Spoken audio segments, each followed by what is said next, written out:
Hi, it's Ashleigh from Sweet Dreams Bake Shop, and today we're going to be making delicious brownies. Now for me, I love brownies that are super fudgy and have a little bit of that crackly top on top. So right now I am melting butter and sugar, and I find that when I have brownies that follow this method, it often makes them nice and chewy and fudgy. What's great about brownies is they don't need a lot of finesse or technical skill. You honestly could even probably mess up the directions and still come out with something super yummy.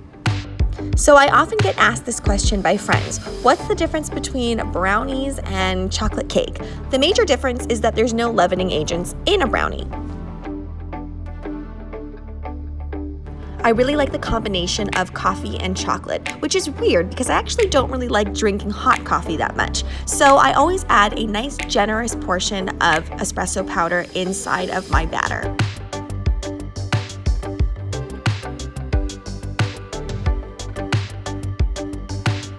What's great about brownies is you can literally add any mix-ins you want. I've done this with sliced almonds before, and that is divine.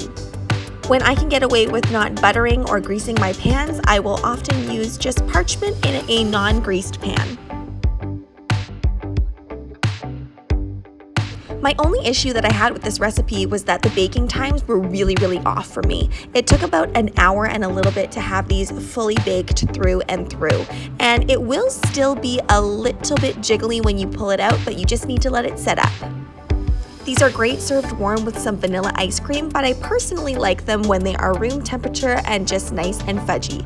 Oh, and I also added a generous sprinkling of fleur de sel on top for extra flavor. Thanks so much for watching, guys. Don't forget to like, share, and subscribe so you can be part of this sweetie fam. Right now, I'm uploading daily, so make sure you hit that notification bell so you know when I upload.